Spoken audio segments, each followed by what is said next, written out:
Hello दोस्तों, स्वागत है आप सभी का हमारे इस यूट्यूब चैनल पर जिसका नाम है टेक्निकल स्टडी। तो आज का जो हमारा टॉपिक होगा वो होगा राजस्थान के स्रोत। और हमने पिछले 2 लेक्चरों में राजस्थान स्रोत के बारे में अच्छे से डिटेल जान लिया था। तो चलिए शुरुआत करते हैं और शुरुआत करने से पहले हम जो भी हमारा जो प्रीवियस लेक्चरों में जो हमने किया था उसका एक बार रिवाइज कर लेते हैं। फिर उसके बाद हम जो हमारा जो चल रहा था अभिलेख उसको देखेंगे। तो चलिए शुरू करते हैं। तो सबसे पहले जो था हम पढ़ रहे थे कि राजस्थान का स्रोत जो है, इतिहास के स्रोत वो कौन कौन से हैं वो हम स्टडी कर रहे थे। तो इतिहास के स्रोत में हमको इतिहास के स्रोतों को कितने भागों में डिवाइड किया गया है। इसकी इतिहास के स्रोतों को हमने 2 भागों में डिवाइड किया है। एक पुरातात्विक स्रोत होगा, एक साहित्यिक स्रोत होगा। इसमें साहित्य है और साहित्य से रिलेटेड है। और पुरातात्विक में जो भी खुदाई से निकले सामग्री, चाहे वो सिक्का हो, अभिलेख हो, मुद्रा हो, ताम्रपत्र हो, कुछ भी हो, वो पुरातात्विक स्रोतों में आते हैं। तो पुरातात्विक स्रोतों को स्पेशली 3 कैटेगरी में डिवाइड किया गया है, जिसमें एक तो महत्वपूर्ण चीज़ें है अभिलेख, क्योंकि अभिलेख महत्वपूर्ण इसलिए भी है क्योंकि ये इसकी जो तिथि वाइज डेट वाइज होता है। दूसरा पुरातात्विक स्रोत में मुद्रा आ गई। तीसरा हो गई ताम्रपत्र। और भी है पर ये कुछ खास इम्पोर्टेंट है, ठीक है।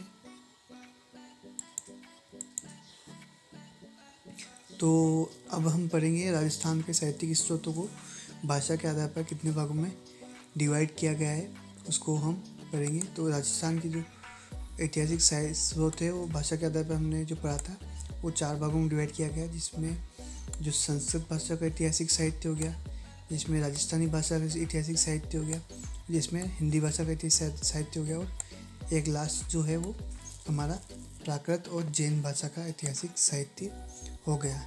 तो ये 4 भागों में हमने इसको डिवाइड किया गया है। इसके बाद जो भी हमारे पुरातात्विक स्रोत है जिसे आर्कियोलॉजिकल सोर्सेस बोलते हैं, तो इसमें क्या क्या है खास बातें। तो आर्कियोलॉजिकल सोर्स जो से पुरातात्विक सोर्स बोलते हैं, सबसे पहले तो ये इसका एक इम्पोर्टेंट पॉइंट है कि ये सर्वाधिक प्रमाणित है, क्योंकि ये वैज्ञानिक पद्धति से खोजे गए और वैज्ञानिक पद्धति से इसकी उम्र का पता लगाया जाता है। तो ये पुराना चीज़ है तो इसको प्रमाणिक मानते हैं। और इसमें क्या क्या खास बातें होती है, इसमें क्या क्या होता है, इसमें मुख्यतः खुदाई से निकली सामग्री होगी, जिसमें अभिलेख आ गए, सिक्के आ गए, स्मारक आ गए, ताम्रपत्र आ गए, भवन आ गई, मूर्तिकला आ गई, चित्रकला आ गई, ये आदि आते हैं। और इसका जो भी पुरातात्विक जो स्रोत है वो उसका उत्खनन का कार्य, सर्वेक्षण का कार्य, संग्रहण का कार्य, अध्ययन का कार्य, प्रकाशन का कार्य आदि का कौन करता है? जो हमारा जो पुरातात्विक जो सर्वेक्षण विभाग है, भारतीय पुरातत्व सर्वेक्षण विभाग, वो करता है। ये हमने कल के लेक्चरों में पढ़ लिया था। और हमने और भी जाना था कि पुरातात्विक सर्वेक्षण विभाग के बारे में, जो भारतीय जो पुरातात्विक सर्वेक्षण के बारे में तो ऐसी खास जानकारी पड़ी थी, जिसमें क्या क्या खास पॉइंट थे। तो उसमें खास पॉइंट थे कि पहले तो भारतीय पुरातत्व सर्वेक्षण विभाग, सबसे पहला पॉइंट पड़ा था कि भारतीय पुरातत्व सर्वेक्षण विभाग की स्थापना कब हुई। वो हुई थी 1861 में अलेक्जेंडर कनिंघम के नेतृत्व में। और राजस्थान में सर्वप्रथम कार्य कब किया गया? 1872 में, जिसका जो श्रेय है वो ACL कोलाइल को जाता है। इसका दोबारा से पुनर्गठन किसने किया और कब कराया गया? 1902 में जॉन मार्शल के द्वारा किया गया। अब आते हैं पहले पॉइंट जो हमारा अभिलेख था, उस पॉइंट के बारे में चर्चा करते हैं। तो अभिलेखों के बारे में बात करें तो आपको सबसे पहले बताया था कि अभिलेखों के अध्ययन को क्या बोला जाता है। तो ये क्वेश्चन आ चुका है कई बार। तो अभिलेखों के अध्ययन को बोलते हैं हम एपिग्राफी बोलते हैं। और इस अभिलेख में क्या क्या आते हैं? इस अभिलेखों के अंदर शिलालेख आ गए, स्तंभ लेख आ गए, गुहा लेख आ गए, मूर्ति लेख आ गए, पट लेख आ गए, ये सब आते हैं। और पट लेख का मतलब क्या होता है? पत्थरों पे उकेरे गए लेख जो होते हैं वो पट लेख कहलाते हैं। और पुरातात्विक जो स्रोत है उसके अंतर्गत ये एक महत्वपूर्ण स्रोत क्यों है, इसकी वजह क्या है, ये महत्वपूर्ण क्यों है? महत्वपूर्ण होने का कारण है जो हमने कल पढ़ा था कि इसका तिथियुक्त और समसामयिक होना होता है। इस वजह से ये बहुत ही महत्वपूर्ण स्रोत होते हैं। अब नेक्स्ट करते हैं हम कि इसके उत्कीर्णन, इस पर जो अभिलेखों पर जो उत्कीर्णन क्या क्या कराया जाता है।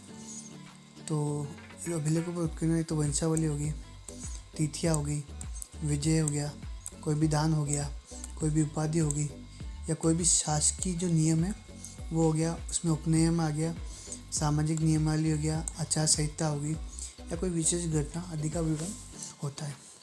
और एक क्वेश्चन है महत्वपूर्ण पूछा था कि प्रारंभिक अभिलेखों की भाषा कौन सी थी। प्रारंभिक अभिलेखों की जो भाषा थी वो संस्कृत थी, और जो मध्यकालीन अभिलेखों की भाषा जो थी वो संस्कृत, फारसी, उर्दू और राजस्थानी थी। और एक क्वेश्चन ये पूछा गया था आपसे, ये प्रशस्ति होती क्या है। प्रशस्ति जो भी होती है वो किसी शासक की उपलब्धियों की यशोगाथा जो लिखी जाती है, जिसे उसे बोलते हैं हम प्रशस्ति। तो चलिए नीचे चलते हैं, कुछ अभिलेखों के कुछ और महत्वपूर्ण पॉइंट पढ़ते हैं।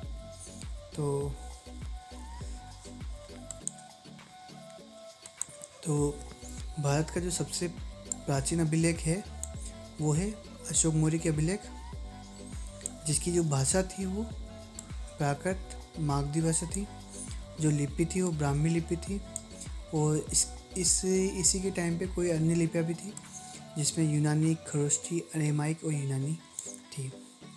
और एक क्वेश्चन ये था कि भारत का पहला संस्कृत का अभिलेख कौन सा था। तो वो था जीनागढ़ का अभिलेख, जिसे बनाया किसने था, शक शासक रुद्रदामन। जो शक शासक रुद्रदामन का जूनागढ़ अभिलेख जो भारत का पहला संस्कृत अभिलेख था। और राजस्थान के अभिलेखों की जो भाषा थी वो थी संस्कृत और राजस्थानी। और इसकी शैली कौन सी थी, गद्य और पद्य। जैसा कि पिछले बार हमने पढ़ा था गद्य पद्य क्या होते हैं वो आपने को बता दिया था। और लिपि जो थी वो महाजनी हर्षकालीन थी, लेकिन जो सबसे महत्व की थी, जो जिस पे सब लिखा करते थे, वो जनरली थी नागरी लिपि। मतलब जो लिखावट होती है वो कैसी थी, कौन सी ली जाती थी। तो नागरी जो लिपि थी वो विशेष रूप से काम में ली जाती थी। ठीक है, अब हम आते हैं हमारे टॉपिक पर, कुछ प्रमुख अभिलेख, जिसमें जो पहला अभिलेख आता है वो आता है हमारा विराटनगर का अभिलेख आता है, जो अशोक मौर्य के द्वारा बनाए गए थे, और इसमें अशोक मौर्य की जानकारी मिलती है। तो यह अशोक मौर्य के दो अभिलेख मिले यहाँ पे, जिसमें पहला जो था बाबरू शिलाफलक, दूसरा था बेराट अभिलेख। और बेराट अभिलेख की बात करें तो ये विराटनगर से मिला था, और बाबरू शिलाफलक जो है वो कप्तान बट को विराटनगर में बीजक की पहाड़ी से मिला था। ठीक है, चूँकि ये कलकत्ता संग्रहालय में रखा गया है,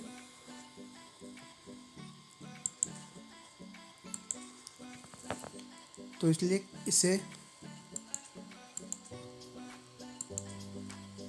इसे कलकत्ता बेराट अभिलेख या लेख कहा जाता है। ठीक है, और इसी बाबरू शिलालेख में अशोक ने बौद्ध के त्रिरत्न जो बौद्ध सम और धम्म थे उन पर आस्था प्रकट की है, जो ये सिद्ध करता है कि जो अशोक था वो बौद्ध है। ठीक है, मतलब कि अशोक जो थे बौद्ध धर्म के थे। चलिए नेक्स्ट में चलते हैं।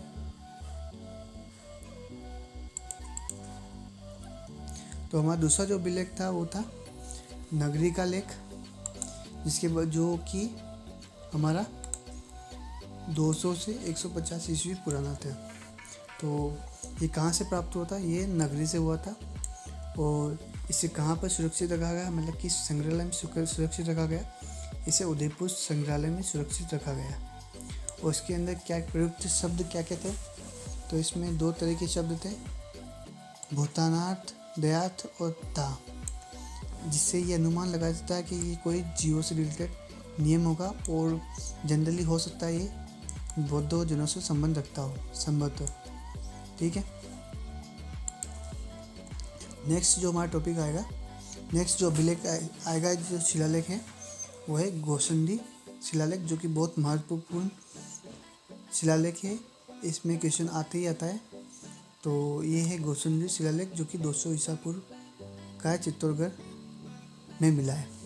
ठीक है। और इसकी खास बात करें तो ये इसका प्रकाशन कब हुआ, इसका प्रकाशन किस द्वारा हुआ, इसका प्रकाशन जो हुआ है वो हुआ D.R. भंडारकर के द्वारा हुआ है।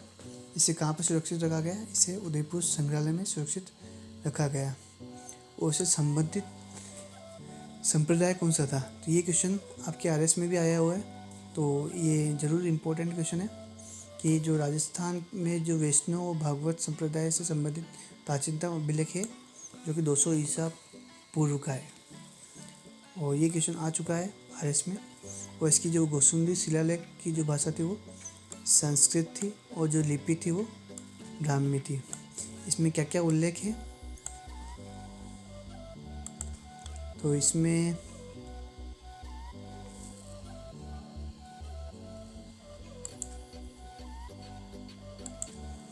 ये उल्लेख है कि इसमें गर्ज वंश का जो शासक था, जिसका नाम था सर्वतात, जो कि पारशरी का पुत्र था, जिसने एक तो अश्वमेध यज्ञ कराया था, दूसरा विष्णु मंदिर की 4 दीवारी बनाने का उल्लेख इस अभिलेख में किया जाता है। और इसी गोसुंदी अभिलेख में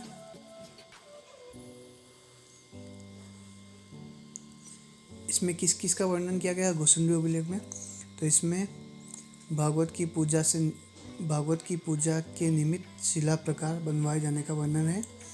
और इसमें सूचित होता है कि इस समय राजस्थान में जो अश्वमेध यज्ञ का प्रचलन और भागवत धर्म और संकर्षण और वासुदेव की मान्यता लोकप्रिय हो चुकी थी। और इसमें जो प्रतियां प्राप्त हुई वो 3 प्रतियां प्राप्त हुई। नेक्स्ट अभिलेख आता है हमारा बरली का अभिलेख। तो बरली के अभिलेख में क्या खास बात है, तो नेक्स्ट हमारा टॉपिक है बरली का अभिलेख। तो बरली का अभिलेख के बारे में खास पॉइंट है कि ये राजस्थान का प्राचीनतम शिलालेख कहलाता है।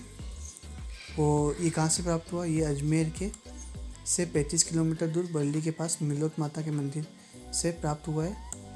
और ये कितना वर्ष पुराना है, ये दूसरी शताब्दी ईसा पूर्व का है। और उसकी जो लिपि थी वो ब्राह्मी लिपि थी। जो भी है नेक्स्ट जो अभिलेख है वो हम नेक्स्ट लेक्चर में पढ़ेंगे। आज के लिए इतना ही। और इसकी जो नोट्स की जो PDF है मैं पूरी की पूरी एक बार डाल दूंगा टेलीग्राम के ग्रुप पे, तो आप उस टेलीग्राम के ग्रुप को ज्वाइन ज़रूर कर लेना। आपको वहाँ से हर एक इन्फॉर्मेशन मिल जाएगी और आपके जो भी क्वेश्चन है आप उस ग्रुप में बता सकते हो और पूछ सकते हो। तो इसी के साथ चलते हैं हम, और हमारे चैनल को लाइक कीजिएगा, सब्सक्राइब कीजिएगा और शेयर कीजिएगा। Thank you for watching this video. Good bye.